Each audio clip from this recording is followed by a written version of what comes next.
Sa ibang balita po mga kabrigada, naniniwala ang PAGCOR na regulation ang kailangan para ma-resolve ang problema sa online gambling.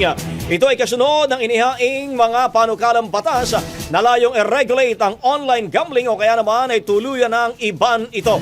Sa panayam, sinabi po ni PAGCOR Chairman Alejandro Tenco na better regulation ang dapat nilang gawin imbis na total ban. Idiniin din ito na hindi naman ang online gaming mismo ang kalaban. Ang tunay na kalaban naman ay ang napakaraming illegal operators na hanggang ngayon ay tinatangkilik pa rin ng mga Pilipino. Sa huli, iniulat ni Tenco na higit kumulang 70 ang regulated online gaming operators. Napakaliit pa nito mula sa nasa libong mga na-monitor na illegal website. Ang bahaging ito ay hatid sa atin ng Maxan Mangosteen Santon Coffee. Max Healthy, Max Sarap.